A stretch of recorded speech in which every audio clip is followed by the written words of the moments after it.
The Swiss system could be incredible for Champions League if the 32-team format would be kept. So let me explain how it would work. First of all, I need to clarify what is the Swiss system.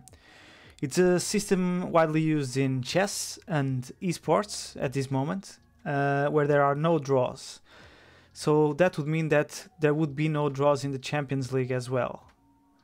How would it work? So in round 1 we have 16 versus 16 players, right? And we would draw them. We can use the coefficients to make seedings. So the top 16 teams against the bottom 16 teams, we could draw them. Or we could do a straight, pairing, the best ranked team against the worst ranked team and so on.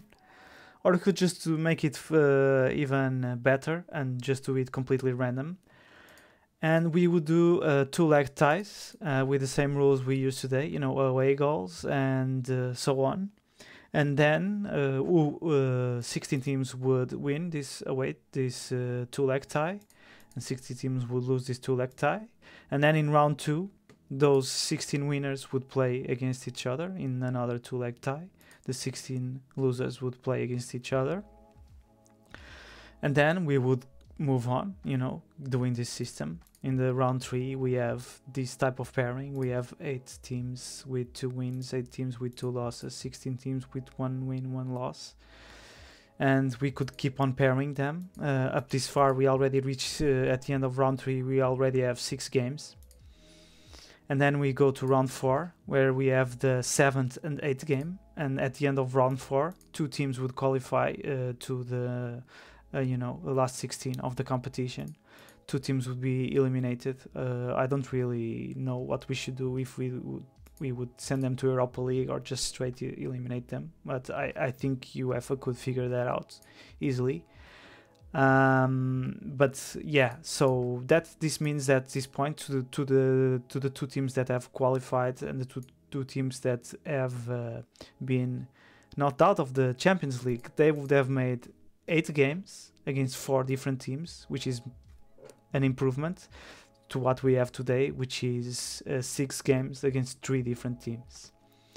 But that's just 4 teams that would do 8 games. The majority of teams would do yet another round, right? So that means 10 games. The same 10 games that UEFA intends to do now in a 36 teams competition. They say they want to make 10 games for each one against different teams. That's fine.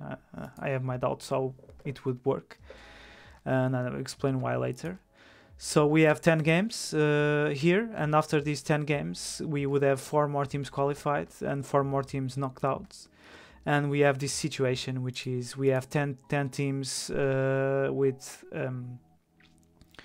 which have 3 wins and 2 losses, and 10 teams who have 2 wins and 3 losses. And then we just have another game, just 1 game this time.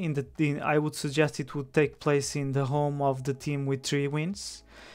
If that team manages to win that game, we could do extra time and penalties after this. If the game is tied, then that team has 4 wins is qualified. However, if the team with 2 wins manages to win the game, it forces the tie to a second match, in this time in home of that team that won. And then at this point we have 3-3, right? And then yet another game. So it could be up to 12 games to 20 teams. I think it would work really well. It works well in esports tournaments that you can see in tournaments like that. I don't think it's exactly this format, but it will work well. And if you do this game of dividing the teams and so on, if you take 36 teams, you can see that we run into problems right away. Of course, this is not how UEFA will do things. I think they will use a computer which will take into account the rankings of the teams. It will take in account the number of goals the teams use. And of course, I think UEFA will still implement draws in games and so on. So it will be even if UEFA did extra time and penalties to abolish draws of games, we would run into pairing problems right in round 3. So I think this is a missed opportunity by UEFA. I think UEFA is in trouble right now with the Super League and so on. Lots of discussions here, but I think this format would be bomb for the Champions League, without a shadow of a doubt. So let me know what you guys think.